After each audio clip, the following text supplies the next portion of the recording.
Which of the following is more acidic? निकालना है कि इस ऑप्शन 1, 2, 3, 4 इसमें मोर एसिडिक कौन सा है।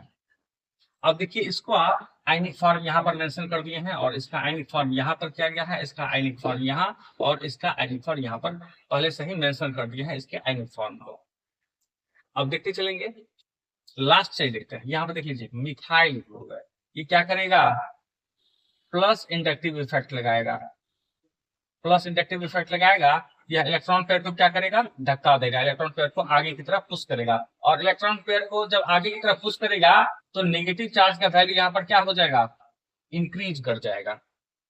और हम लोग जानते हैं कि नेगेटिव चार्ज का वैल्यू क्या करेगा, जितना बढ़ेगा उसका एसिडिक स्ट्रेंथ उतना ही कम हो जाएगा। नेगेटिव चार्ज का वैल्यू बढ़ने से एसिडिक स्ट्रेंथ कम हो जाता है, इनवर्सली का रिलेशन होता है, हम लोग को मालूम है ये। तो यहाँ पर ये क्या हो रहा है, नेगेटिव चार्ज को क्या कर रहा है, ये बढ़ा रहा है। नेक्स्ट में देखेंगे, यहाँ पर क्लोरीन लगा हुआ है, क्या है ये, नेगेटिव इंडक्टिव इफेक्ट, यह इलेक्ट्रॉन पेयर को क्या कर रहा है, खींच रहा है। और जब इलेक्ट्रॉन पेयर को अपने तरफ खींचेगा तो नेगेटिव चार्ज क्या हो जाएगा, कम हो जाएगा। तो एक क्लोरीन यहाँ पर क्या कर रहा है, माइनस इंडक्टिव लगा रहा है, इनके इलेक्ट्रॉन पेयर को खींच रहा है अपनी तरफ। अपने यहाँ पर इलेक्ट्रॉन का डेट कम हो जाएगा, यानी कि उसका वैल्यू थोड़ा क्या होगा, यहाँ चार्ज का वैल्यू डिक्रीज करेगा एक के प्रभाव से। नेक्स्ट ऊपर की एग्जांपल में देखेंगे, यहाँ पर देखिए 2 क्लोरीन का माइनस इंडक्टिव होगा।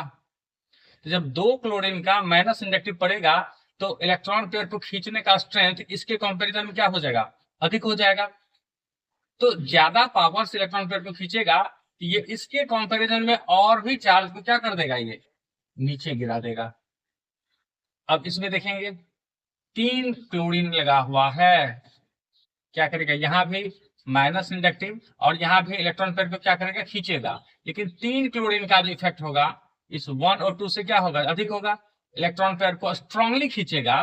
तो इस केस में जो चार्ज डेंसिटी है यह और भी क्या हो जाएगा, कम हो जाएगा।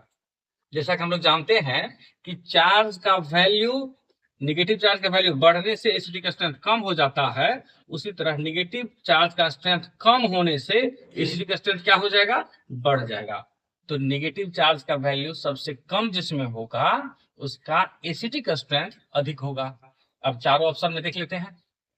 पॉइंट फर्स्ट में नेगेटिव चार्ज का जो वैल्यू है वह बहुत ही अधिक डिक्रीज कर रहा है। तो इस चारों ऑप्शन में ऑप्शन फर्स्ट का एसिडिक स्ट्रेंथ अधिक होता है।